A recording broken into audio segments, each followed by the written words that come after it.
Psychologists often highlight three common reasons why teenagers commit offenses: the need for peer validation, substance abuse, and a sense of invincibility. In our focus today, we'll explore a tragic incident involving Mackenzie Shirilla, a schoolgirl whose actions led to a devastating loss of life. Despite her upbringing in Strongsville, Ohio, Mackenzie's behavior took a troubling turn as she grew older. She became increasingly selfish and reckless, dabbling in alcohol and drugs. Even in her adolescence, Mackenzie exhibited a sense of entitlement and a disregard for consequences. Her story takes a darker turn when she became the perpetrator of a terrible tragedy that claimed 2 lives. Shockingly, Mackenzie showed no remorse for her actions during the trial, even shifting her testimony multiple times. Born in August 2004, Mackenzie was the 3rd child in her family. Despite her parents' efforts to raise her with love and care, she grew up demanding and selfish. Mackenzie often got away with mischief and serious misdemeanors, fostering a sense of impunity. As the trial unfolded, Mackenzie's confidence in evading consequences was shattered by the judge's verdict, leaving both her and her mother dumbfounded. But who is Mackenzie Shirilla really? Stay tuned as we delve deeper into Mackenzie's background and the events that led to this tragic outcome. Don't forget to subscribe to the channel for more updates on this story and others like it. Let's unravel the mystery together. Mackenzie's childhood was marked by her amiable and open nature, noted by both classmates and teachers. However, as she grew older, her demeanor began to deteriorate significantly. She became prone to real tantrums, easily losing her temper and behaving impudently. Mackenzie's interactions were marked by a disregard for others' opinions, always insisting on having the final word and prioritizing her own interests above all else. During adolescence, Mackenzie's behavior became increasingly challenging. While her parents attributed this to the transitional age, her actions were far from typical teenage rebellion. In high school, Mackenzie's troubles extended beyond her demeanor. She developed a concerning pattern of alcohol addiction and occasional experimentation with illegal drugs. Despite the reckless nature of her actions, she often escaped serious consequences. Mackenzie's social circle mirrored her behavior, indulging in vandalism, fights, and even theft. Despite brushes with the law, they were met with warnings and educational talks, reinforcing their belief in their own invulnerability. In contrast, Dominic Russo, a fellow Strongsville native born in September 2001, led a markedly different life. Raised in a large, loving family, Dominic excelled academically and remained actively engaged in sports. Despite the strict yet nurturing environment, Dominic enjoyed a wide circle of friends and maintained a balanced lifestyle. Dominic was accustomed to commanding attention and effortlessly became the life of any gathering. With his striking appearance and engaging personality, he naturally drew admirers from a young age. However, he remained focused on meaningful connections, steering clear of fleeting romances and prioritizing serious relationships. After graduating from high school, Dominic pursued his passion for music by enrolling in a local university, majoring in performing arts production. His dream was to carve out a career as a renowned music producer. Alongside his studies, Dominic showcased his versatility by writing and performing his own songs. By the age of 20, he had established his own small business, purchased a car, and secured a cozy apartment in a desirable neighborhood. He maintained his active lifestyle, continuing to excel in sports, while also earning recognition as one of the top students at the university. It was during this time that Dominic's path intersected with Mackenzie's for the first time, sparking a connection that would change both of their lives forever. Their initial encounter occurred at a party among mutual friends, an event that would prove fateful for them both. Dominic, a handsome and musically inclined young man with curly hair, immediately caught Mackenzie's attention. Unlike the guys she typically associated with, Dominic stood out for his education, manners, and ability to engage in thoughtful conversations. Meanwhile, Mackenzie, with her striking appearance, slim figure, and impeccable style, turned on her charm to captivate Dominic's interest. Their chemistry was undeniable, leading them to swiftly embark on a romantic journey together in the fall of 2021. As their relationship blossomed, they introduced each other to their respective families. While Mackenzie's parents embraced Dominic warmly, viewing them as an ideal match for their daughter, Dominic's parents harbored reservations about Mackenzie. The parents of the young man harbored mixed feelings about his relationship with Mackenzie. On one hand, Mackenzie presented herself as sweet, innocent, and eager to make a good impression. However, something about her raised immediate concerns for Frank and Christine Russo. Friends and family of Shirilla believed that Mackenzie had truly fallen in love for the first time in her life and hoped that the relationship would positively influence her character and behavior. Little did they anticipate the tragic turn that this youthful romance would take. As the couple began to appear together publicly, displaying affection and tenderness, word of their relationship quickly spread throughout the small town. While some who knew Mackenzie well felt sympathetic toward Dominic, most were simply happy for the couple. However, Dominic soon began to notice peculiarities in Mackenzie's behavior. Her defiant actions and insistence on having her way began to trouble him. Initially, Dominic attributed these behaviors to Mackenzie's youth and desire for attention. The couple made plans for their future, including marriage once Mackenzie turned 18, and dreamed of moving to New York City for Dominic's music career. However, Mackenzie's behavior grew increasingly alarming and even frightening. She demanded that Dominic comply with her wishes, throwing tantrums and acting like a petulant child when he disagreed.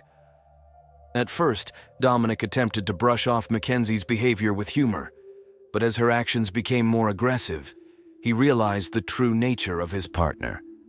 Mackenzie's public demeanor remained composed, but in private she unleashed her emotions on Dominic, sometimes resorting to physical violence. Eventually, Dominic decided he had endured enough and suggested they take a break to reassess their relationship.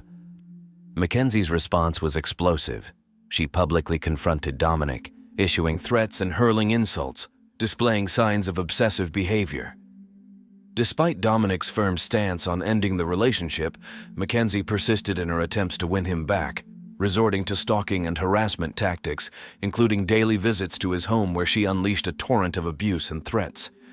She resorted to relentless tactics, calling him from various numbers, leaving messages on his voicemail, and bombarding him with emails and social media posts. At times, Mackenzie professed her love and pleaded for a fresh start, only to quickly switch to insults and threats. Russo found himself bewildered, unsure of how to respond to such behavior, as he had never encountered anything like it before. He attempted to reason with her, ignored her advances, and even recorded her outbursts on his phone a couple of times. Mackenzie's actions escalated to the point where she would publicly berate and insult Russo whenever they crossed paths on the street or in other public places, turning his life into a living nightmare. Despite his hope that she would eventually relent and leave him alone, he endured her relentless pursuit, clinging to the belief that she would eventually move on to someone else. One day, in front of witnesses, Mackenzie chillingly declared that it would be easier for her to kill Russo than to let him go. She threatened that if he didn't return to her, she would ensure that nobody else could have him. Although Russo initially brushed off these threats, those around him recognized the seriousness of Mackenzie's intentions. Among her most frequent threats were promises to physically harm Russo, including running him over with a car, driving off a cliff with him in the car, or stopping on railroad tracks in front of an oncoming train. Each scenario sounded terrifying, leaving Russo in a constant state of fear and uncertainty. Mackenzie's demeanor shifted as if she had meticulously orchestrated her actions, waiting for the opportune moment to stage an unexpected reconciliation. Realizing that her threats and insults were driving Dominic further away, she opted for a change in strategy. Mackenzie reverted to being sweet and charming, ceasing her attempts to pressure and harass her ex-boyfriend. Instead, she feigned remorse, expressing a desire to rectify her past mistakes and improve herself. She engaged Dominic in discussions about future plans, seeking his advice on university enrollment, and emphasized her newfound focus on academics, particularly her upcoming exams. These apparent changes pleasantly surprised Dominic, who, despite everything, still harbored affection for Mackenzie, Moved by compassion, he agreed to assist her with university enrollment, leading to a resumption of their interaction. As they spent more time together, the couple grew closer, with Dominic believing that Mackenzie had genuinely transformed, becoming more mature and responsible. Unbeknownst to him, his feelings for her rekindled, overshadowing past grievances. However, this time, they chose to keep their reunion discreet, refraining from public announcements. Their meetings resembled clandestine rendezvous, where they relished each other's company, avoiding the scrutiny of others. When Dominic's brother Angelo caught wind of the situation, he warned that it spelled trouble. However, Dominic, blinded by love, brushed aside his concerns. Unbeknownst to Dominic, while he basked in the joy of reuniting with Mackenzie and the perceived changes in her, Mackenzie was crafting a chilling scheme against him. Enthralled by the notion of a dramatic car crash, Mackenzie meticulously mapped out her plan. Spending countless hours driving around the city, Mackenzie scouted for an ideal location to execute her plan. Unable to find suitable cliffs or railway tracks, she stumbled upon an isolated industrial area with a towering brick wall. Seeing the wall, Mackenzie's twisted imagination sparked a sinister idea. She envisioned a spectacular crash into the wall, intending for both of them to perish and their story to become legendary in the city. Despite confiding in her best friend about her plan, others dismissed it as mere fantasy, given Mackenzie's history of impractical notions. As July 2022 drew to a close, just a week before her milestone birthday, Mackenzie proposed to Dominic that they attend a party hosted by mutual friends. Viewing it as a chance to enjoy themselves and showcase their rekindled love, Dominic eagerly accepted her invitation, still trusting in Mackenzie's sincerity. On the night of Saturday, July 30th, Dominic and Mackenzie arrived at the party hand in hand, radiating happiness and affection. Their presence captured the attention of everyone around them, who admired the apparent harmony in their relationship. Throughout the evening, they reveled in each other's company, freely displaying their affection without inhibition. Unbeknownst to the attendees, Mackenzie clandestinely consumed illegal drugs to bolster her resolve for what lay ahead. As dawn approached, Dominic and Mackenzie bid farewell to their friends and made their way to the car. However, their plans took an unforeseen turn when Dave Flanagan, a friend of Dominic's, requested a ride home. Despite Mackenzie's reluctance, Dominic agreed, unwittingly sealing Dave's fate. With Mackenzie behind the wheel, Dominic in the passenger seat, and Dave seated behind them, the car set off into the night. Mackenzie drove cautiously, avoiding drawing any undue attention as they navigated the empty streets. Once more, Mackenzie contemplated her plan as her passengers drifted into slumber. Later, she claimed she intended to perish in the crash. However, her assertion was dubious, evidenced by her act of fastening her seatbelt during the last stop while her companions remained unbuckled. Upon the traffic lights' shift to green, she accelerated swiftly, veering onto a dimly lit secondary road leading to an industrial area. Initially unaware, her passengers gradually realized the gravity of the situation, feeling as if a malevolent force possessed the driver. Despite their shock, Mackenzie relentlessly pressed the gas pedal, hurtling the car toward a stark brick wall. In the early hours of Sunday morning, the industrial area lay deserted, save for a lone resident who heard the impact and rushed to investigate. Discovering the wreckage, she promptly called emergency services. Medics arrived swiftly, but despite their efforts, Mackenzie's passengers succumbed to their injuries on the scene. Trapped in the wreckage, Mackenzie remained unconscious, her legs ensnared in the twisted metal. Despite her injuries, her vital signs were stable, offering a glimmer of hope amid the tragedy. Rescued and transported to the hospital, Mackenzie's injuries were assessed, revealing fractures and internal damage. Blood tests confirmed the influence of alcohol and drugs, which may have ironically mitigated the shock from her injuries, preventing immediate demise. Initially, investigators speculated Mackenzie's impaired state led to the crash, presuming she was unaware of her actions. However, her unconscious state precluded interrogation, leaving the true nature of events shrouded in mystery. Following a complex surgical procedure, Mackenzie gradually regained consciousness. Overwhelmed by remorse and the realization of her actions, she tearfully confided in the attending doctor, admitting her deliberate act of speeding into the wall with the intent to kill her boyfriend, intending to perish alongside him. Mackenzie also attributed Dave's presence in the car to his persistence, branding him an unwitting casualty. However, the doctor dismissed Mackenzie's confession as a product of post-operative confusion, attributing it to anesthesia, pain medication, and emotional distress. When authorities later questioned Mackenzie, her testimony underwent a drastic shift. She claimed partial amnesia, citing alcohol and drug consumption, asserting she couldn't recall the events of that fateful night, including Dave's presence in the vehicle. Despite her assertions, evidence contradicted Mackenzie's account, challenging her narrative of events. The surveillance cameras meticulously traced the initial segment of the car's journey, revealing Mackenzie's adherence to traffic laws until she abruptly veered onto a road leading to an industrial zone. Additionally, it emerged that Mackenzie had traversed the entire route multiple times in the preceding days, with her car spotted by numerous witnesses.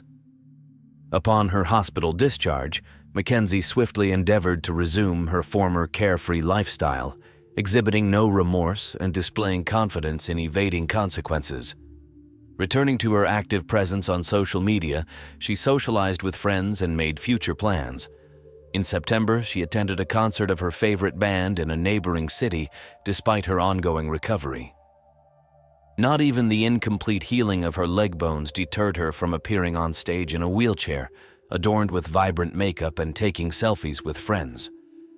By October, fully embracing life once more, Mackenzie partook in Halloween celebrations, dressed in a pre-made costume. She relished every moment, forging new connections along the way. However, on November 4, 2022, she was apprehended, marking the commencement of her trial and subsequent sentencing. The investigation spanned just over 3 months, culminating in Mackenzie's legal proceedings. The gathering of essential evidence facilitated the prosecution's case against Mackenzie, who faced charges of premeditated aggravated double murder and possession and use of a controlled substance, discovered both in her pocket and bloodstream. Throughout the legal proceedings, Mackenzie altered her testimony multiple times, initially claiming memory lapses and later asserting a desire to perish alongside her lover. However, inconsistencies arose, notably her prior act of securing herself with a seatbelt. Found guilty on all charges, Mackenzie's status as a minor at the time of the crime, just 5 days shy of her 18th birthday, warranted consideration. While eligible for consecutive sentences of 15 years for each murder, served concurrently due to her youth, Mackenzie could seek parole in 15 years at the age of 33. Both sides expressed discontent with the court's ruling. The victims' families sought a harsher sentence, while Mackenzie's legal team deemed it excessive and filed an appeal. Nonetheless, the judge upheld the original sentence, doubting Mackenzie's remorse and emphasizing the gravity of her actions. As Mackenzie begins her incarceration, she faces introspection regarding her atrocious deed. In psychology, there is a special term called Adele syndrome, which refers to the morbid obsession one person can have with another. This condition is named after Adele Hugo, the youngest daughter of the famous French writer Victor Hugo. Adele was an attractive and talented pianist, but unrequited love severely affected her mental state. Her obsessive behavior ultimately poisoned her own life and that of her lover, whose life and career she ruined by pretending to be his wife for years. Adele spent 43 of her 84 years in a psychiatric hospital. This condition, where one person is overly interested in or obsessed with another to the point of losing emotional control, is relatively common. Experienced psychologists can often help, but in severe cases, hospitalization and intensive therapy are required. Sometimes this obsession can border on insanity, pushing individuals to desperate, unpredictable, and extremely cruel actions. One of the most brutal cases of obsession occurred in 2008 and shook all of Europe. Emma Young-Stig, a native of Stockholm born on February 16, 1985, was involved in a case that became infamous in Swedish forensic history. Emma grew up in a simple family as the younger of 2 daughters, alongside her older sister Kathleen. At 19, Emma married a young man named Nicholas, whom she had been dating since high school. She was already expecting a child at the time of their marriage. Emma gave birth to their son Max at 20 and a daughter named Saga a year and a half later. Despite having 2 children, Emma and Nicholas were too young and unprepared for the challenges of family life. They frequently quarreled and could not find common ground, leading to their separation after their daughter's birth. The custody battle for their children was painful and difficult. Nicholas wanted to be involved in their upbringing, while Emma was not opposed but soon entered a new romantic relationship. She moved with her children to Aruga, a small town 150 kilometers from Stockholm, to live with her new lover, which Nicholas opposed, wanting to see his children daily. The ex-spouses met in court multiple times to settle custody issues, and Nicholas even threatened Emma, leading her to report him to the police. Unable to resolve their differences peacefully, each parent sought sole custody. During this tumultuous period, Emma met Tony Hellberg through the internet, beginning a new chapter in her complicated life. They quickly found common ground, grew close, and a romantic relationship blossomed. The young man wasn't deterred by the fact that the 23-year-old woman already had 2 children from a previous marriage. He had longed for a family and was ready to accept them as his own. The couple initially lived in a small house inherited by Tony, but as their relationship progressed and they decided to get married, they moved to a larger home where each child could have their own cozy room. Tony had a good job with a decent salary, while Emma, a designer by education, stayed home to raise the children but planned to work in her field in the future. The couple planned to marry in the summer of 2008, but fate had other plans. March the 17th, 2008 was an ordinary Monday. Tony left for work early in the morning, leaving Emma at home with 3-year-old Max and 1.5-year-old Saga. In the evening, Emma prepared dinner while waiting for her fiancé to return and chatted online with her sister Katarina, discussing a gift for their parents' upcoming wedding anniversary. Around 6:30 p.m., Emma received a call from Tony, who informed her he would be late and that they could start dinner without him.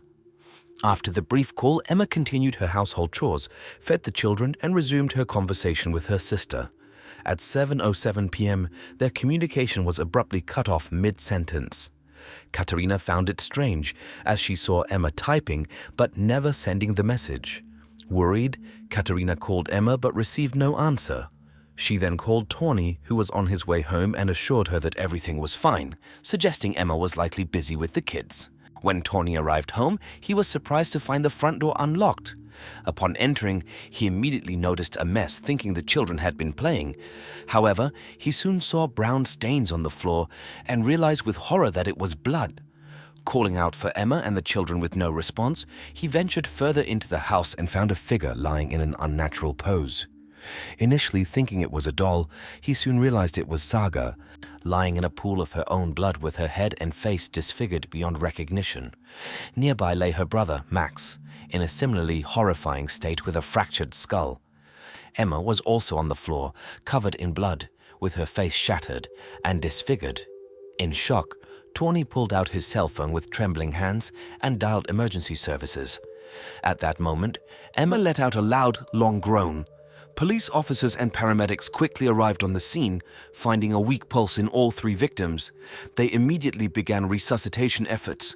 The scene was horrifying, and no one could understand what kind of monster could commit such an atrocity. Saving the victims' lives was the priority, and all efforts were focused on getting them to the nearest hospital for urgent medical assistance. From the outset, paramedics doubted whether the victims could be brought to the hospital alive. However, when they arrived at the medical facility, all 3 were still alive. They were diagnosed with open head injuries, severe brain damage, and extensive blood loss. The doctors offered no prognosis but did their best to save them. Max and Saga were in critical condition, and even if they survived, it was unlikely they would ever be able to breathe on their own. Emma's condition was assessed as very serious but stable. She was placed in a medically induced coma and hooked up to life support machines, hoping her body could recover. While doctors fought for the victims' lives, forensic experts worked at the crime scene, searching for clues and trying to reconstruct the events. The house was in chaos, with scattered belongings and blood on the floor and walls. The paramedics had left behind clutter and moved items around to access the victims, complicating the investigation. The floor where Emma, Max, and Saga were found was trampled on, making it difficult to distinguish the perpetrator's footprints from others. Remarkably, the intruder had massacred the victims within 13 minutes, as the last message from Emma to her sister was sent at 7:07 p.m., and the police received a call from a frightened Tawny at 7:20 p.m. The brutality of the attack suggested a personal motive and a deep hatred for the victims. The weapon used was presumed to be a blunt and heavy object, possibly a hammer, but it was not found at the scene, indicating the perpetrator took it with them. Tawny was the prime suspect initially. He wasn't married to Emma and wasn't the father of her children, leading investigators to consider a domestic quarrel as a possible motive. However, Tawny had an ironclad alibi. His boss and colleagues confirmed he was late at work, and CCTV footage showed him walking down the street during the time of the massacre. Despite this, Tawny was questioned for any potential information that could aid the investigation. He could only recall the unlocked front door, which suggested Emma had let the perpetrator in. After questioning, Tawny was released. He had already informed Emma's family, who rushed to Aruga from Stockholm. Tragically, on their way to the hospital, they learned from the news that Max and Saga had died from their injuries without regaining consciousness. The new suspect was Emma's ex-husband, Nicholas, the father of the children. Although they had been divorced for over a year, their relationship was fraught with constant quarrels and custody battles. Nicholas had even threatened Emma, which she reported to the police. After the separation, Emma took the children to live with her new partner in another city. Frustrated by the custody battle and his hostility towards Emma, it was speculated that Nicholas might have taken a desperate step, leading to the horrific crime. Nicholas was immediately tracked down and taken into custody. He seemed crushed by the news of Max and Saga's deaths, sobbing and constantly asking if there was some mistake. When charged with the crime, he was initially stunned, then vehemently denied any involvement, insisting he would never hurt his children, whom he adored. When asked about his whereabouts during the crime, Nicholas claimed he was in another city on business. Although it sounded strange, his alibi was soon confirmed. He was indeed 120 miles away from the crime scene when the massacre occurred. Forensic investigators remained active at the scene, searching for clues, evidence, or traces of the attacker. The perpetrator had obviously worn gloves, leaving no fingerprints. The task of identifying shoe prints was complicated by the numerous medics who had been at the scene to assist the victims. The law enforcers feared the criminal might attempt to sneak into the hospital to finish what he had started, as Emma was a crucial witness. Therefore, a 24-hour guard was posted outside Emma's room. Neighbors were interviewed for possible witnesses. One woman recalled seeing a stranger in black clothes walking around Emma and Tawny's house around 5 p.m. She couldn't see the person's face because it was hidden by a hood, but suggested the figure was short and fragile, possibly a girl.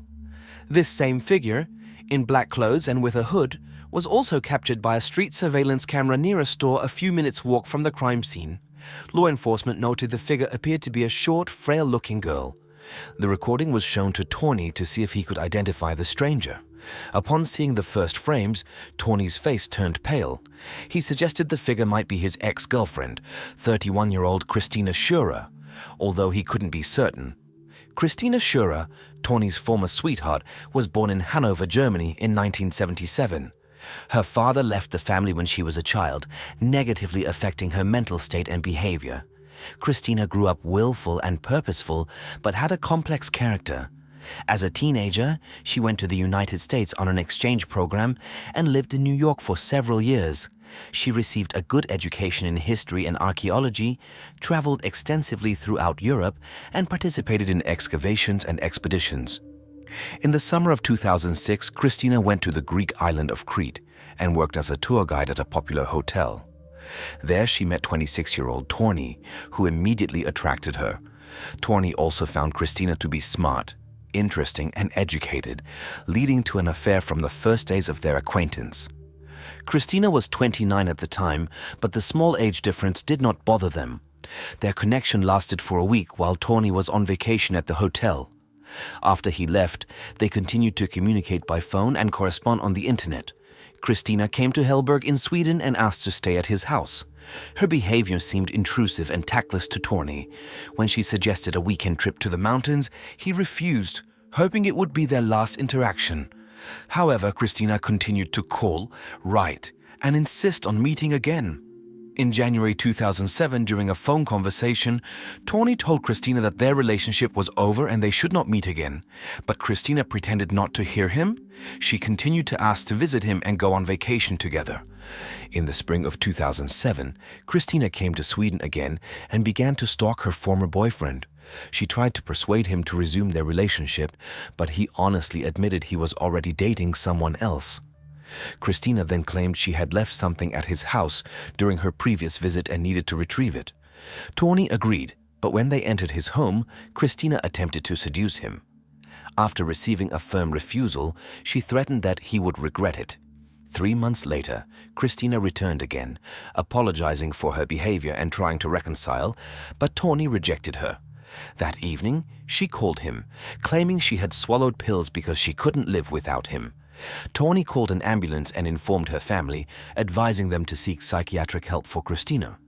After receiving care at the hospital, her mother took her to a psychiatric hospital where she stayed for over a month.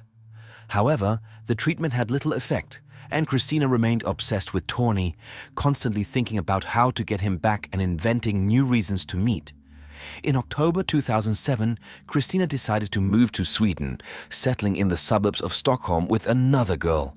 She resumed her pursuit of Tawny, eventually meeting him and claiming she had given birth to his son, but had given the child to a foster family. Tawny was shocked and skeptical, especially since their last intimate encounter was over a year ago, and Christina had shown no signs of pregnancy during their subsequent meetings.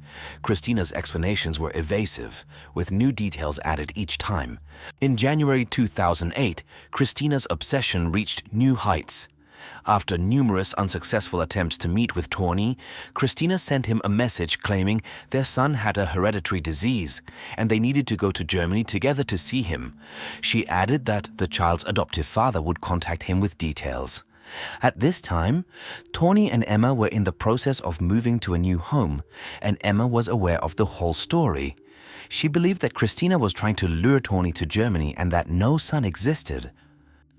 When Tawny received a call from a man claiming to be the adoptive father, he, on Emma's advice, began asking detailed questions about the boy's birth and medical history. The caller was clearly annoyed, avoided answering, and eventually hung up.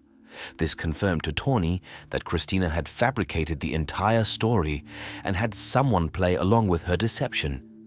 Detectives quickly found out where Christina lived and went to the address. Her roommate informed them that Christina had hurriedly packed her things the day before and said she was returning to Germany. A check confirmed that she had indeed left the country, so the Swedish police sought help from their German colleagues to arrest her. On March 20th, a warrant was issued for her arrest. When Christina was arrested, she claimed there had been a mistake and she had nothing to do with the massacre. However, after she was taken to Sweden on March 29th, she immediately requested a meeting with Tawny, which was denied. She remained calm but periodically asked to meet or call her ex again. Christina's rented apartment was thoroughly searched, and her phone and laptop were seized for inspection. All her clothes were checked, but no traces of blood were found. Investigators had identified which bloody shoe prints at the scene did not belong to the medics or family members. They determined the shoe was athletic and identified the brand and appearance, with the size matching the one worn by the suspect. Christina claimed she never owned such a model of sneakers, but this was quickly refuted as the shoes were identified by her. The investigation took a significant turn when forensic experts matched a strand of Christina's hair found at the crime scene. Coupled with the shoe print evidence and the fabricated story about the son, the evidence against her grew compelling. Christina's obsession with Tawny led her down a dark path, culminating in a brutal attack on his new family. The police's diligent work in uncovering her lies and tracking her movements brought her to justice, ensuring she could no longer harm others in her desperate attempts to reclaim a lost relationship. Detectives found alarming evidence on Christina's laptop. It was filled with photos of Tawny, both alone and with his new lover, Emma. In a separate folder with a disturbing label were pictures of Emma and her children, copied from Emma's social media page. Each photo was captioned with threatening and insulting remarks. The search history revealed queries on how to commit murder without leaving traces, how to hide crime evidence, and how to divert suspicion. Notes found on the laptop included detailed plans of Emma and Tawny's new home, indicating when Tawny left for work, when he returned, and the family's daily routine. Emma's condition stabilized, and doctors decided to gradually bring her out of the medically induced coma by the end of March. Upon awakening, she was unable to speak due to the breathing tube, but clearly recognized her relatives. However, she had no memory of the attack and believed she had been in a car accident. When Emma was strong enough to speak, the police decided to interview her without revealing the fate of her children initially. Emma had no memory of the events of that fateful day and kept asking about her children. Initially, she was given evasive answers, but eventually, her family and medical team decided to tell her the truth. Upon learning about the attack and the death of her children, Emma became hysterical. Doctors had to sedate her, and each time she woke up, she asked about her children again, unable to remember the previous conversations. This continued for several weeks, with Emma repeatedly asking about her children and having to be told the tragic news each time. After another month, doctors decided to bring Emma to the crime scene, accompanied by medics. Inside the house, Emma suddenly remembered everything. She recalled texting with her sister while setting the table, with the children playing nearby.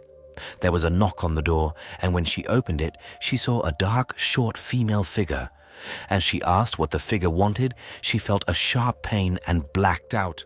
The figure entered the house, and in a desperate attempt to protect her children, Emma tried to chase her but apparently fell in the hallway.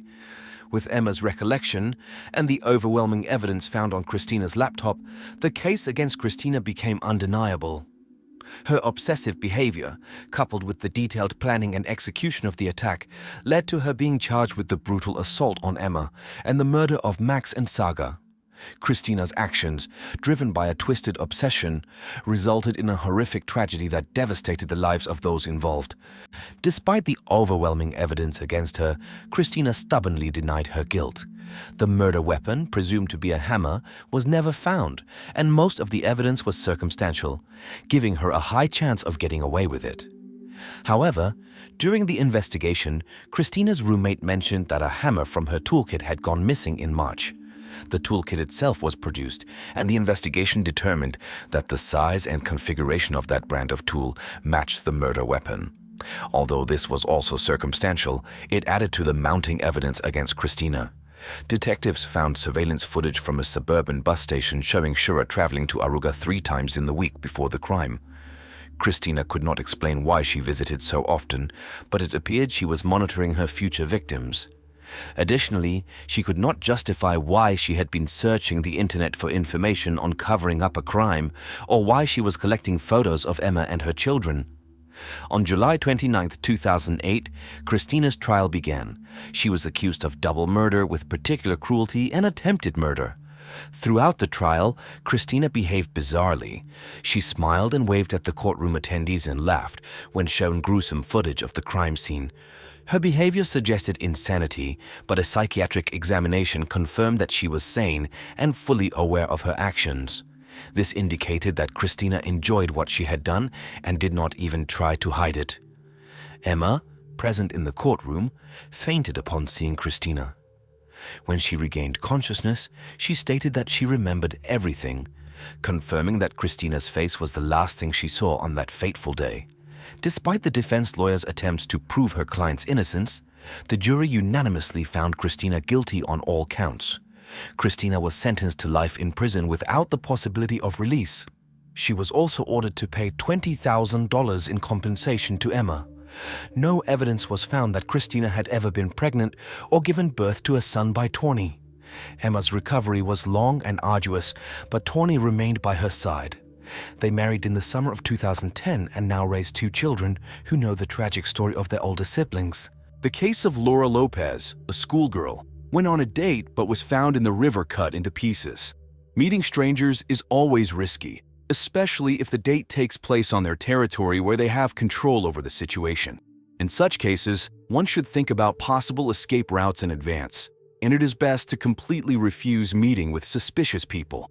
However, All these arguments about caution and foresight are good in theory, but when it comes to real life, people, and especially young girls, sincerely hope that nothing bad will ever happen to them. Young Laura Lopez also did not feel any danger when she went on a date at night without telling anyone. Her boyfriend was 10 years older than her, but they went to the same school, and it seemed to the girl that this was enough to trust this man. Unfortunately, no one else saw her alive after that. 3 days later, local fishermen found the remains of the girl. They did not expect such a terrifying catch. In 2019, this case shook Argentina and was widely discussed by the media.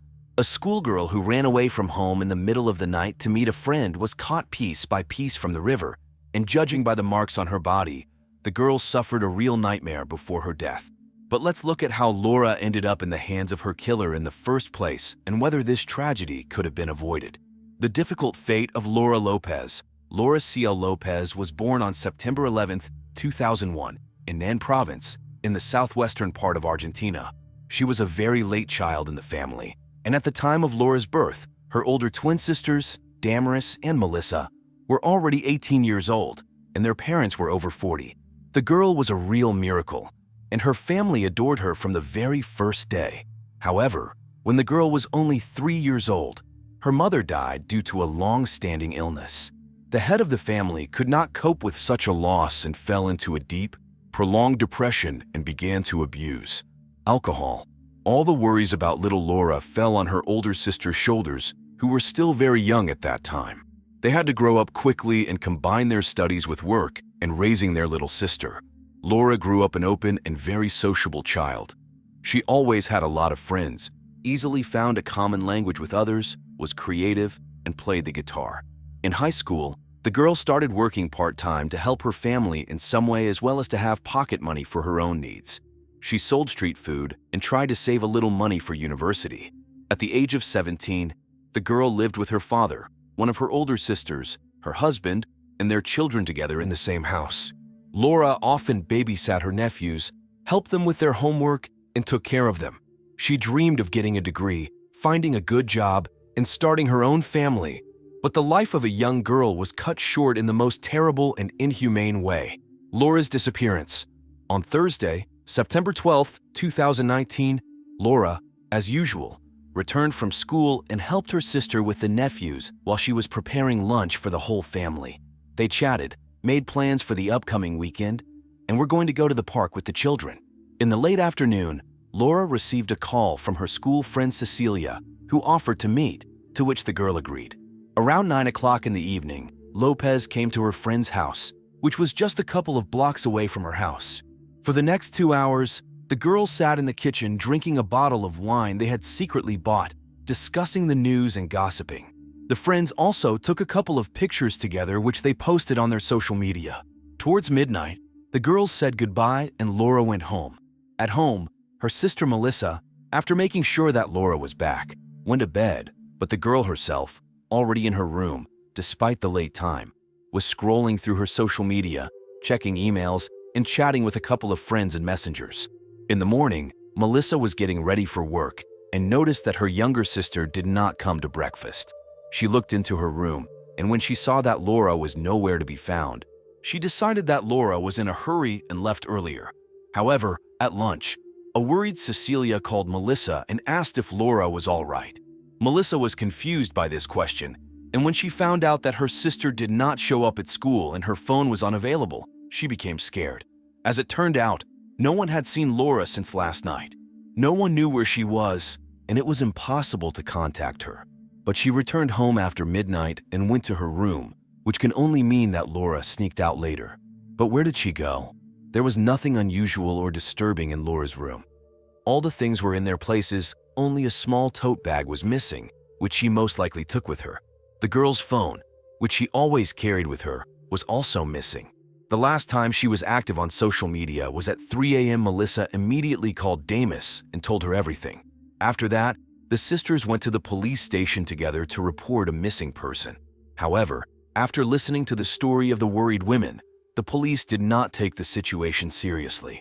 It looked like the girl had run away from home at night, and according to the police, there were no signs that she was in danger. The search for Laura was going to begin only a day later, in case Laura did not return home by that time. But the sisters decided not to wait and not waste so much time, but to organize a search by themselves. They called Laura's friends and acquaintances, trying to find out at least some information about her possible whereabouts. They also posted information about Laura on social media and asked all concerned people to help in the search and in distributing bulletins. On Saturday, the girl was still missing, and the police finally joined the search. By that time, information about the missing girl had already spread throughout the city and became one of the main news. So far, the search had no results, and the relatives still hoped that Laura would be found alive and unharmed. All their hopes were broken on Sunday morning, September 15th, when two men fishing on the Lime River found something frightening in the water. When they pulled out a strange object with a net, they literally shuddered with horror. There was a part of a human leg in front of them. In addition, a few feet away near the breakwaters floated several more parts of a dismembered body. The fishermen immediately reported their gruesome find to the police, and the police officers who arrived at the scene took a total of 8 severely damaged human body parts out of the water. It was obvious that the remains belonged to a young girl, but it was difficult to identify them since they had been in the water for a long time. Judging by the nature of the injuries, the body was dismembered by a man who did not understand human anatomy but knew how to handle cold arms and had good physical strength. The killer also tried to do everything possible to complicate the identification process as much as possible and disfigured the victim's face. Nearby, at the bottom of the river, a huge butcher knife was found, which apparently was the weapon of the crime. However, the water washed away all the prints from it, as well as traces of the victim's blood. Nevertheless, the weapon was attached to the case file as an important piece of evidence. About a mile away from the place where the body was found, the police found torn women's clothes, underwear, one sneaker, as well as a tote bag. The police immediately assumed that the remains could belong to the girl who went missing 3 days ago and who the whole city was looking for. The last doubts about this disappeared even before the DNA test was carried out because the relatives seethed. Laura's family identified the found items and confirmed that they belonged to her. According to the autopsy results, the cause of death was a closed traumatic brain injury, which led to severe hemorrhage. The experts also established that the killer brutally took advantage of the girl before her death, as evidenced by the characteristic injuries in her private parts. After Laura suffered a head injury, she did not die immediately and was alive for about 3 more hours. If she had received proper medical care at that time, she would most likely have remained alive. Experts found that Laura sustained hematomas and other injuries while she was still alive. Obviously, she was trying to defend herself, but her attacker was stronger. Laura had several teeth knocked out, her ribs were broken, and bruises could be seen on her wrists as if they were being squeezed hard.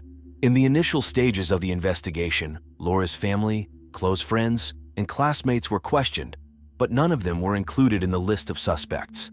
However, the situation began to change rapidly after the detectives restored the data from Laura's phone. It turned out that at about 3 o'clock in the morning, she was in her house when she began to receive messages from a man who offered to meet her. The suspect turned out to be 28-year-old Alfredo Emilio Escobar, who lived near Laura's house. He and Laura knew each other and went to the same school, but they did not communicate very often due to the big age difference and different interests. Nevertheless, they had a lot of mutual acquaintances, and sometimes the girl crossed paths with Alfredo in different companies.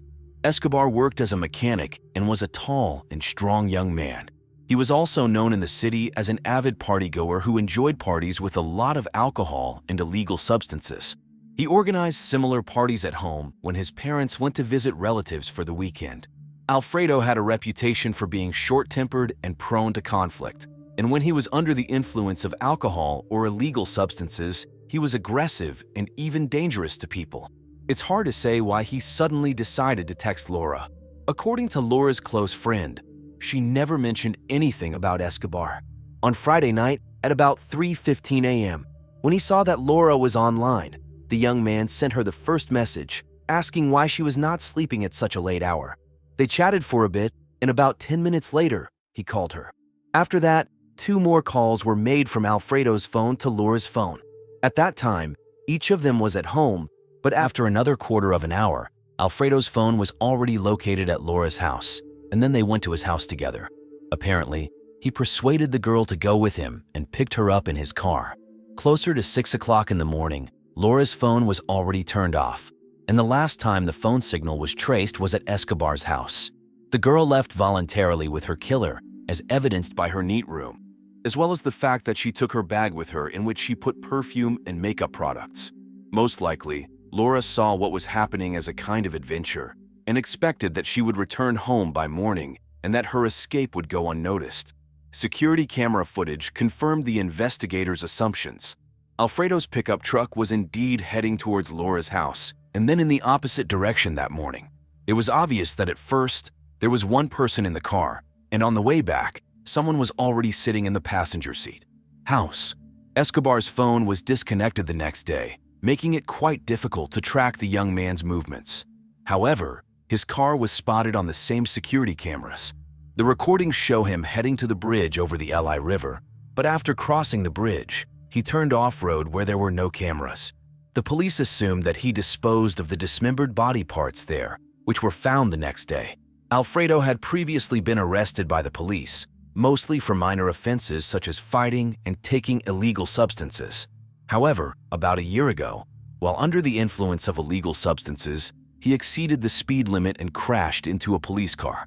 After that, he tried to escape from the scene, and when the police found him, he resisted arrest, for which he went to the police station. Then Alfredo faced a prison sentence, but for some reason, the case was hushed up, and he got off with only a small fine. Similarly, a few years earlier, Escobar escaped criminal punishment for intentionally causing harm to one's health. The case of the sale of illegal substances to minors was also closed. Obviously, Alfredo had a criminal background, but he was either lucky or had some influential patrons standing up for him. In any case, Alfredo believed he was untouchable, and his shenanigans became more daring. On September 17th, a police unit drove up to Escobar's house. The officers arrived just in time and caught the suspect and his parents loading things into a pickup truck. The family was planning to leave the city for a while and go to relatives at Alfredo's request, who was in a hurry to hide after learning about the findings in the river. This time, Alfredo did not resist arrest but tried to pretend he did not understand what was happening and what he was accused of. However, he was very nervous, which gave him away, and he immediately asked for a lawyer. A medical examination revealed signs of a struggle on his body, including several scratches, and his right-hand knuckles were swollen as if he had beaten someone.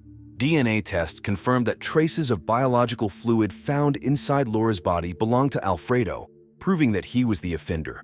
They also found particles of Alfredo's epithelial tissue under Laura's nails. Following this, Escobar was officially charged with rape, murder, and dismemberment.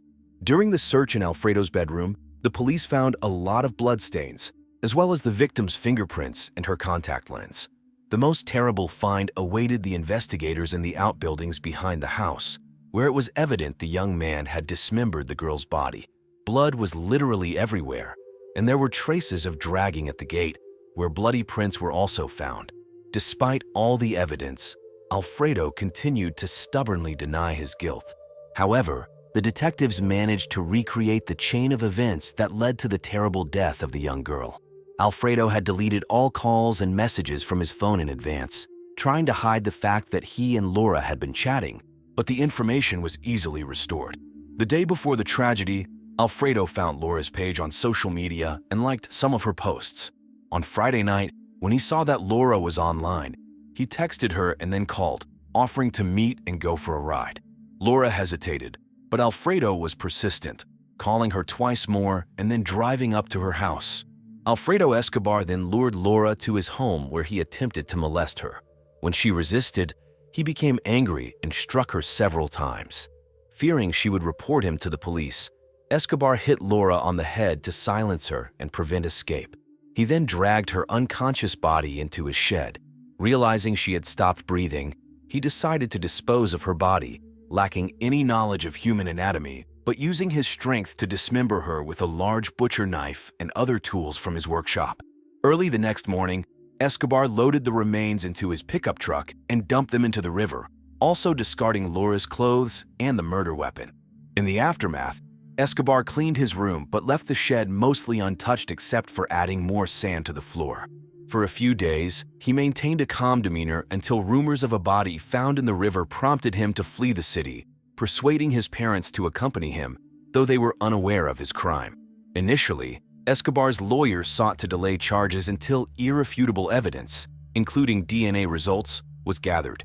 However, as evidence mounted and DNA confirmed his guilt, the defense strategy shifted to blaming the victim, claiming Laura had voluntarily gone home with Escobar, engaged in consensual intimacy, and later attempted to blackmail him with threats to report him to the police. The defense's arguments proved weak and inconclusive. Escobar's attempt to feign mental instability failed, as all evidence and his behavior pointed to premeditated crime and subsequent efforts to cover it up. DNA evidence linking Laura to Escobar was found in multiple locations: his room, the shed, his car's cabin, and the bed of his pickup truck.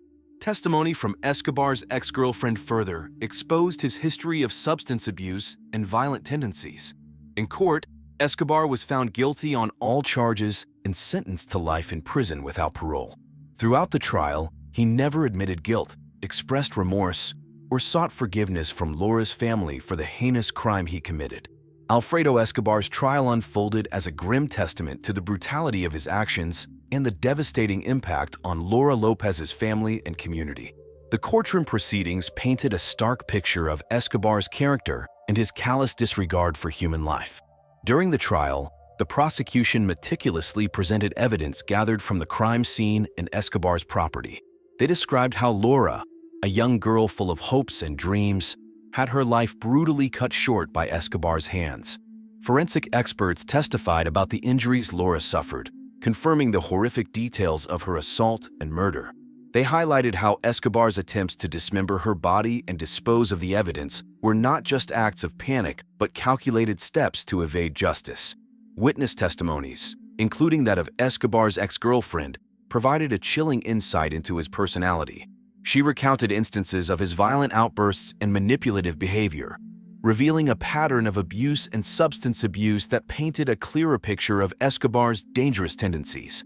Throughout the trial, Escobar maintained a defiant stance, refusing to acknowledge his guilt or show any remorse. His demeanor in court oscillated between moments of stoic silence and occasional outbursts, reflecting a deep-seated denial and perhaps a detachment from the gravity of his crimes.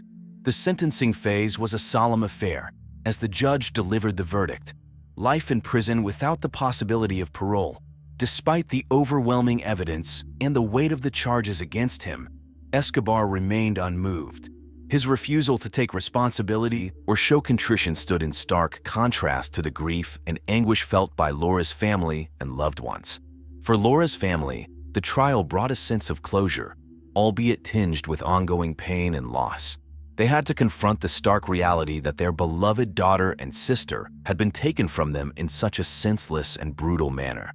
The community, too, grappled with the implications of such a tragic case, rallying around the Lopez family in support and solidarity. Escobar's case served as a stark reminder of the vulnerabilities young people face and the importance of vigilance against individuals who pose a threat. It sparked discussions about safety measures and the need for communities to protect their members, especially the most vulnerable. As the trial concluded and Alfredo Escobar was led away to begin his life sentence, the courtroom echoed with a mix of emotions. Justice served for Laura Lopez, but also a sobering reminder of the darkness that can lurk beneath the surface of seemingly ordinary lives. The aftermath of Alfredo Escobar's trial reverberated deeply within the community of Nen Province and beyond. Laura Lopez's tragic fate had shaken Argentina, sparking discussions about safety, justice, and the protection of vulnerable individuals, particularly young women. In the wake of the trial, there was a renewed emphasis on the importance of awareness and vigilance against potential threats. Schools and local authorities implemented educational programs and safety measures to empower young people with knowledge about personal safety and the dangers of trusting strangers, even those within their social circles. Laura's family, despite their profound grief, found strength in the outpouring of support from the community. They became advocates for victims' rights, speaking out about the need for justice and accountability in cases of violence against women. Their courage in sharing Laura's story encouraged others to speak up and seek help when faced with similar dangers. The media coverage of the trial also served as a catalyst for broader societal discussions about gender-based violence and the shortcomings of the justice system in addressing such crimes effectively. It prompted calls for reforms and stricter enforcement of laws aimed at protecting individuals from harm, especially in cases involving domestic and intimate partner violence. For Alfredo Escobar, his life sentence represented a form of closure for the legal system, but for Laura's family, it marked the beginning of a lifelong journey of healing and remembrance. They vowed to keep Laura's memory alive, ensuring that her story would continue to resonate as a cautionary tale and a reminder of the preciousness of every life lost to senseless violence. In the years that followed, initiatives in Laura's name were launched to promote safety awareness and support for victims of violence. Her legacy became intertwined with efforts to foster a safer and more just society, where tragedies like hers could be prevented through education, advocacy, and collective action. As the community reflected on the impact of Laura's case, there was a collective resolve to honor her memory by striving for a future where no one would suffer a fate similar to hers. The lessons learned from her story continue to inform efforts to protect and empower individuals, ensuring that justice prevails and that no one is forgotten in the fight against violence. 911. What's your emergency? There's a robbery in progress at the pawn shop, and my parents have been shot. Where is the robber right now? He's right here inside. Where are your parents at the moment? They're on the ground, they're dead. Please hurry, I'm really scared. Police swiftly responded, heading to the scene to assist 9-year-old Eric and his 14-month-old sister Mary. An unidentified assailant had brutally attacked the family of a priest, leaving no evidence. The criminal's actions posed one of the toughest challenges for the detectives handling the case. Luckily, they were able to locate witnesses whose accounts were pivotal in revealing the truth about the tragic event that befell the Johnson family in 2013 in Danville, Kentucky. Jack Johnson, a 35-year-old former priest who became a manager at a local pawn shop due to the previous owner's health issues, was known for his integrity and rapport with people. His transition from priesthood to managing the pawn shop had been smooth, and he was well-liked and helpful, traits that continued after he got married. Is there a robber at the pawn shop, and someone has been shot? Yes, the robber is here right now. Does the robber have a weapon? Yes, he shot my parents. Can he see where you are? No, I'm hiding in the back. Is the robber still at the front of the store? Yes, but I'm not sure if he's left. Please come quickly. The dispatcher, maintaining a calm voice, tried to gather more details while ensuring that help was on its way. Can you tell me anything else about the robber? What does he look like? Eric, trembling but trying to stay composed, replied, I didn't get a good look. I think he's wearing a mask. It happened so fast. Okay, Eric, you're doing great. Stay on the line with me. Police are on their way. Try to keep quiet and stay hidden. Can you do that for me? Yes, Eric whispered, his voice barely audible. In the meantime, police sirens could be heard approaching rapidly in the background as law enforcement raced against time. The officers knew that every second counted in not just apprehending the suspect, but ensuring the safety of the young children. Upon arriving at the scene, officers moved tactically, aware that the suspect might still be on the premises. One team swiftly cordoned off the area while another prepared to enter the pawn shop. Inside, the scene was chaotic. The once orderly pawn shop was now a site of devastation with items knocked off shelves and signs of struggle evident. In the midst of this, police found Jack and his wife, lifeless, a heartbreaking sight. As officers searched the area, a canine unit was brought in to track any scent that might lead to the perpetrator. The community, once a quiet, tight-knit group, watched in horror as the events unfolded, their sense of security shattered. Detectives began canvassing the area, talking to neighbors and reviewing surveillance footage from nearby businesses. They discovered that a suspicious vehicle had been parked near the pawn shop shortly before the incident. This clue offered a new lead in the investigation, rekindling hope that the assailant might soon be caught. Meanwhile, back at the police station, officers took detailed testimonies from the witnesses who were at the scene before the crime occurred. Their accounts varied slightly, but each piece added to the puzzle, constructing a clearer picture of the events that led to the tragic afternoon. As the investigation continued, the community rallied around Eric and Mary, setting up a fund to help them in their time of need and organizing vigils to honor the memory of their parents. The brutality of the crime prompted a deeper reflection within the community about safety and solidarity. Through diligent police work and community support, what started as one of the most challenging cases in the detectives' careers gradually began to weave a narrative that brought them closer to justice for the Johnson family. Leaving the store, the investigators focused on this footage, hoping to spot any suspicious activity or individuals who might have been shadowing Smith. They watched the take repeatedly, looking for anyone who appeared to follow him out or showed undue interest in his movements. Back at the pawn shop, forensic teams were hard at work. They meticulously gathered evidence, photographing the scene and collecting the shell casings and bullets for ballistic analysis. The layout of the crime scene and the locations of the victims in evidence suggested a sudden and violent encounter, with little struggle from the victims, hinting that they might have been caught off guard. The local community was deeply shaken by the incident. The shock was palpable, and fear spread among the residents of Danville, who had known the victims as part of their daily lives. The brutality of the crime prompted an outpouring of support for Eric and Mary, who were now in the care of their grandparents. The description of the silver minivan and the bearded driver provided by the Rainbow Cleaners employee became a crucial lead. Police issued an alert for the vehicle and circulated the description to other agencies and checkpoints throughout the state. Roadblocks were set up in strategic locations, and patrols were increased in the hope of catching the suspect before he could flee the area. Meanwhile, detectives continued to delve into Dennis's recent business transactions. They interviewed colleagues and clients, learning about his dealings and interactions in the days leading up to his death. The visit to Lawson's jewelry store seemed particularly significant, considering the timing and the presence of the briefcase filled with substantial amounts of cash. As the investigation progressed, grief counseling sessions were organized for Eric, Mary, and other relatives affected by the tragedy. The community rallied to support them, setting up trust funds for the children and organizing memorial services for the victims.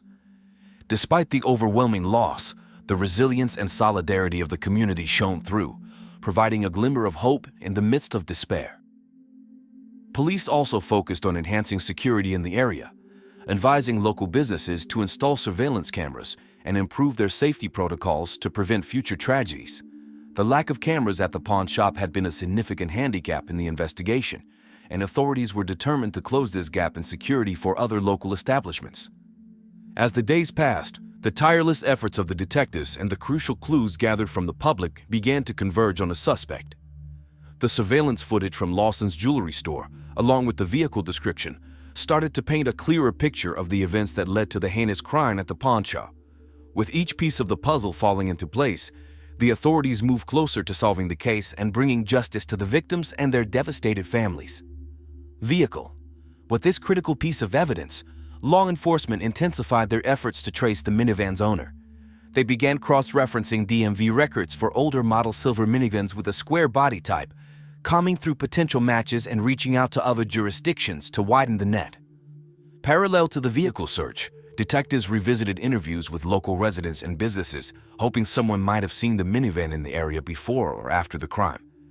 They distributed images of the vehicle extracted from the blurry footage to local news outlets, asking the public for any information related to the sighting of such a vehicle. As the community rallied to assist, tips began coming in. A local mechanic remembered servicing an older silver minivan a few days before the murders. He recalled that the owner was particularly concerned about ensuring the vehicle was in good working condition, citing a long journey ahead. The mechanic provided a work order with a name and partial address, which added another layer of verification to the ongoing investigation. Simultaneously, the police focused on enhancing the quality of the surveillance video to better discern the license plate and any unique identifiers on the vehicle. Technicians worked meticulously, using advanced software to enhance and stabilize the image. As the enhanced images became clearer, the investigation gained momentum. The license plate was partially visible, and with the help of the state's vehicle registration database, the police were able to identify several potential matches. Each owner was contacted, and their alibis and vehicle whereabouts on the day of the crime were thoroughly checked. Finally, one particular owner's details did not align with their stated activities on the day of the incident. This individual, a man with known financial troubles and previous minor run-ins with the law, became a prime suspect. Surveillance from his neighborhood confirmed that he had left early on the morning of the murders and returned late in the evening. Armed with this information, detectives obtained a search warrant for the man's residence. During the search, they found a wig matching the description of the fake blonde beard and clothing that matched witness descriptions from the day of the crime. Further evidence included a large amount of cash hidden in the basement and a .22 caliber pistol, which was sent for ballistic testing. With substantial evidence accumulating, the suspect was brought in for questioning.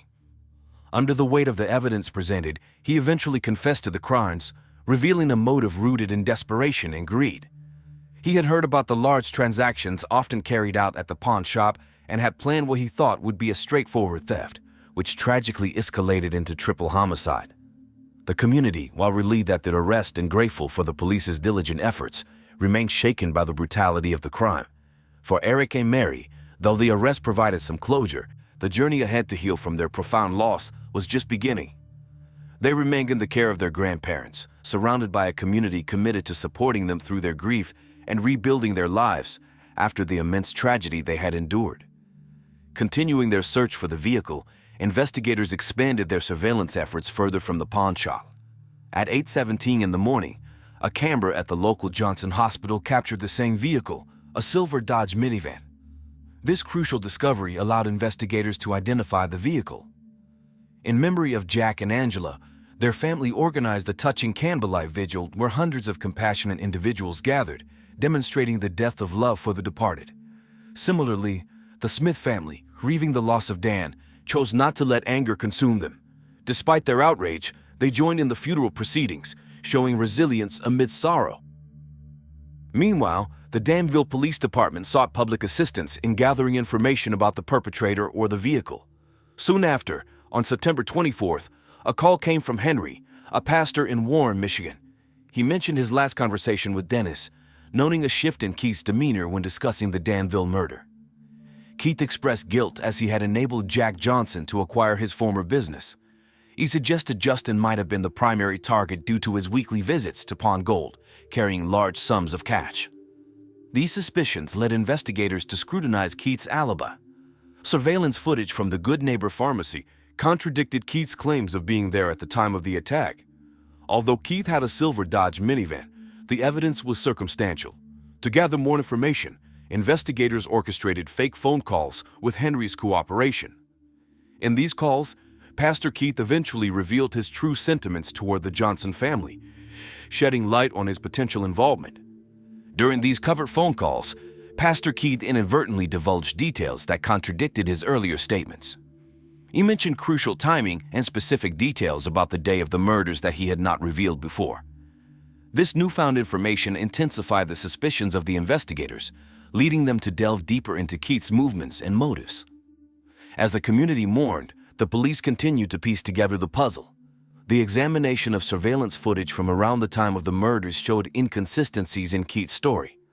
Despite his claims of being at the pharmacy at a certain time, video evidence and timestamp data suggested a different narrative, indicating he could have indeed been at the crime scene. The police decided to reenact the timeline of the crime to establish if it was feasible for someone to commit the murders and then appear at the pharmacy as Keith claimed. The results were unsettling. The reenactment showed that it was possible to travel from the crime scene to the pharmacy in under 5 minutes, suggesting that Keith could have committed the crime and still appeared in the pharmacy footage to fabricate his alibi.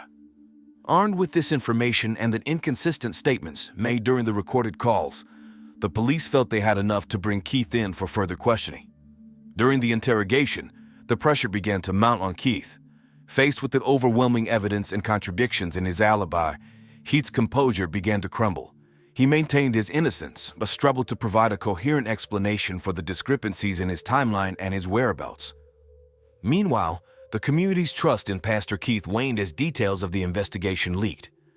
The Johnson and Justin families, already devastated, felt betrayed by someone they had once considered a friend and spiritual leader. The public sympathy shifted noticeably towards the families as they grappled with the dual pain of loss and deception. With Keith's potential involvement more apparent, the police expanded their investigation to include financial records and communications that might reveal a motive tied to the ownership and transactions of the pawn shop. The scrutiny also extended to others in Keith's close circle who might have had knowledge of or involvement in the planning of the crime. As the case grew more complex, the legal proceedings prepared to take a significant step forward. The evidence, while circumstantial, painted a troubling picture of betrayal and calculated murder, setting the stage for a trial that would captivate and divide the community.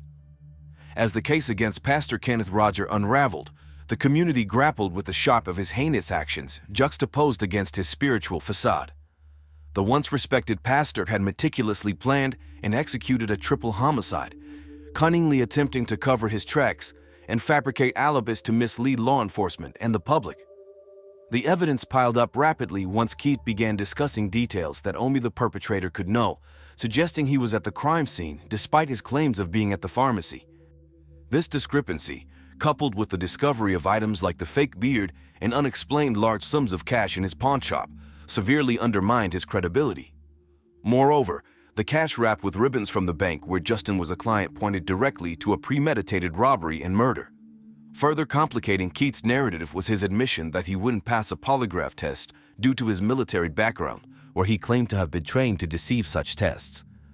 This claim, however, only fueled suspicions about his capability for deception and manipulation. The ballistics evidence tying the casings found in his shop to the murder weapon was the final nail in the coffin. It was a direct link to the killings of Eric and Mary's parents and conclusively placed Keith at the center of the crime, not merely as an accessory, but as the perpetrator. Keith's attempt to create a complex web of alibis, from being seen at the pharmacy to visiting the car wash, was ultimately his undoing. Each step intended to solidify his innocence only tightened the noose as investigators connected the dots, revealing his calculated movements before and after the murders. His eventual guilty plea before the trial was perhaps a reluctant admission of his unavoidable fate, given the overwhelming evidence against him. It spared the community and the victims' families the prolonged agony of a trial, but left many unanswered questions about his motives and the depths of his deceit.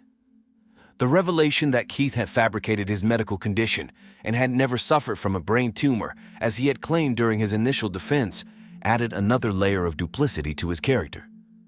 It painted a picture of a man who would go to great lengths to manipulate those around him.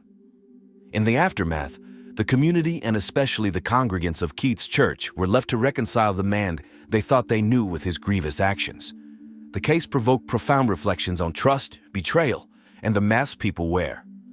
How someone who had been a spiritual leader, trusted to guide and care for his flock, could commit such cold-blooded crimes was a question that haunted many. The damage to the community's trust was deep and would take time to heal, as they mourned not only the loss of life, but also the betrayal of faith. The impact of Pastor Kenneth Rogers' crimes rippled through the community, leaving a scar that would take years to heal.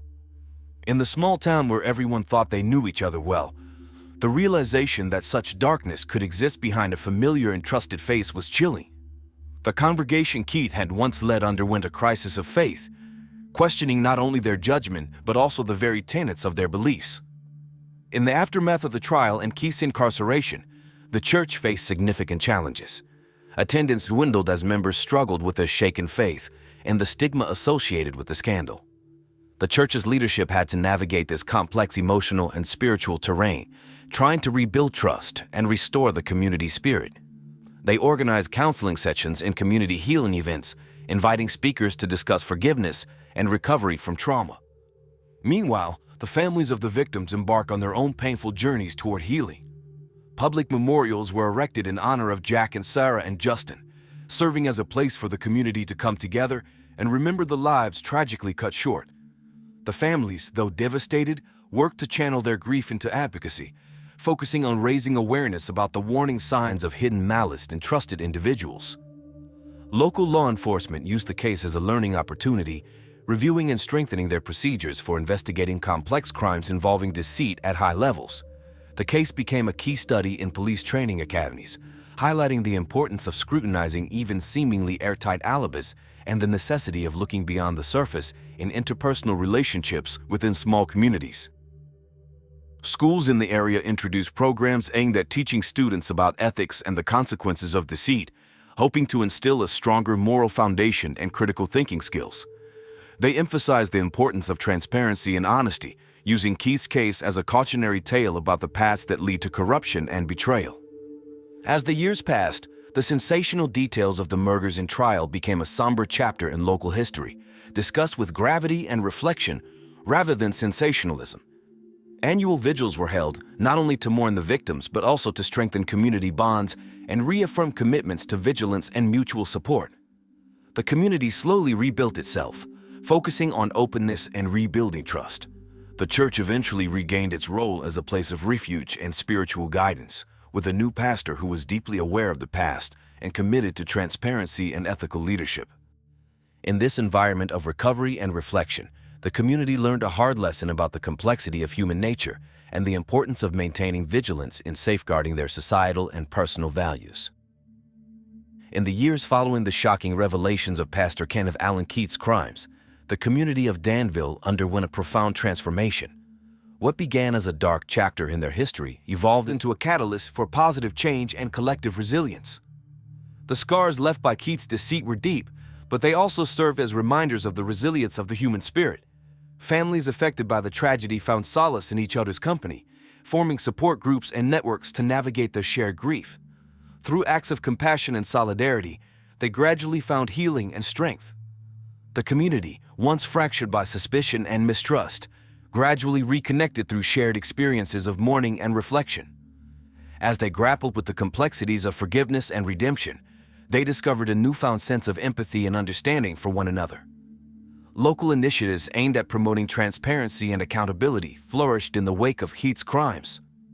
Community leaders worked tirelessly to implement measures that would prevent similar tragedies from occurring in the future. They prioritized education and awareness, empowering individuals to recognize and confront the signs of deception and manipulation. The church, once tarnished by Keith's actions, emerged as a beacon of hope and renewal. Under new leadership, it embarked on a journey of introspection and renewal, recommitting itself to the values of integrity and compassion. Through outreach programs and community partnerships, it sought to rebuild trust and foster a sense of belonging among its members. Law enforcement agencies also underwent significant reforms, bolstering their investigative techniques and protocols to better address cases of deception and fraud. They recognized the importance of collaboration and information sharing in combating crime, working closely with community stakeholders to uphold the safety and security of all residents. As time passed, the memory of Keith's crimes faded, but the lessons learned endured. The community emerged stronger and more resilient, united by their shared experiences and a collective determination to uphold the principles of honesty, integrity, and justice. In the end, the legacy of Pastor Kenneth Allen Keith served as a powerful reminder of the capacity for both darkness and light within the human soul. Through their response to diversity, the people of Danville proved that even in the face of unimaginable tragedy, hope and redemption are always within reach.